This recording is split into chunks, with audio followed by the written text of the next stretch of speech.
Hello, and welcome to another week of Being Remarkable. This is a weekly vlog that Emily Lewis and I do just to keep you on track for becoming even more remarkable than you already are.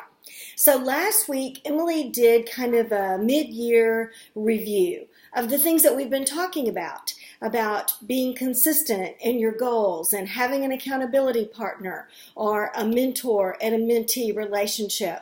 So I think that you know, as Emily and I do, that we're assuming that because you're watching this, you have goals. You have things that you want to accomplish.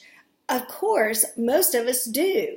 So what's the difference between those of us that accomplish things and those that don't? Or let's just be real.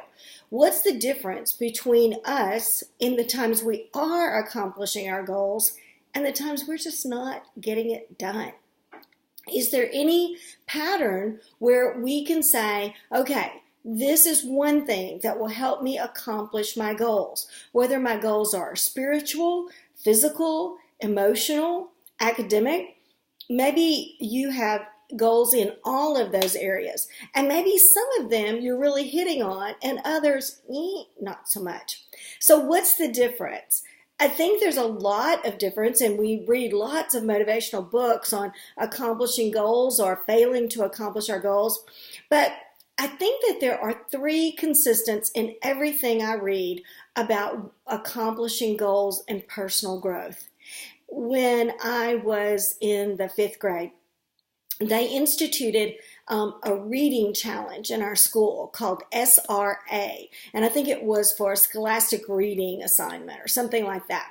Anyway, the goal was that you would read so many words in so many minutes and answer questions about them and get a certain percentage right. And we had little charts, we filled our numbers in, we made little graphs, and it was so fun and that kind of thing, until I realized that there were other people who they were getting to mark in more on their graph than I could.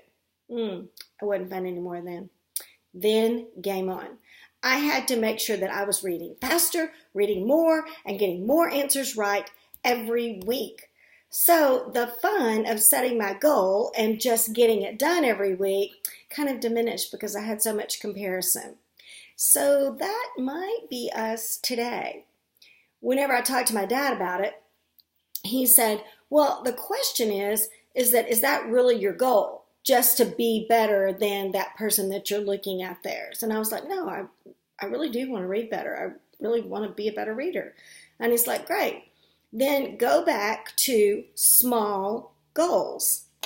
Okay. In John Maxwell's 15 Laws of Personal Growth, he reminds us that we need to set our goals like horse trainers do.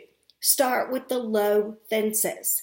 So maybe you have a year-long project and it's just overwhelming you. And so you're saying, I'm never going to get that book written. I'm never going to lose that 30 pounds. So set your goal for the first 2 pounds. Set your goal for the first 5 pages. Set a small goal that you can achieve this week. The next word is reward. Okay, remember SRA from my reading challenge? So the first one was small. The second one is reward. I'm really bad about this. I get on myself and I pressure myself. I feel really obligated to get something done. But then when it's done, I forget I'm supposed to celebrate. I'm supposed to reward myself for having accomplished that goal. And the reason that that's so important is because next week, when I set another small goal, I want to look back on this reward and remind myself, it's really worth it. It's worth it. So the first one is small goals, reward yourself, and the A is for accountability. So whether you write it down and show the paper to somebody or write it down and just hold yourself accountable, it's really better if you show it to somebody.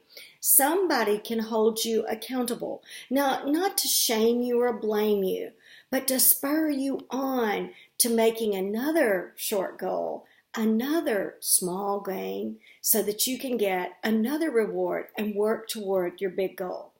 I hope you have a great week of becoming more remarkable while achieving your goals this week. Have a great week.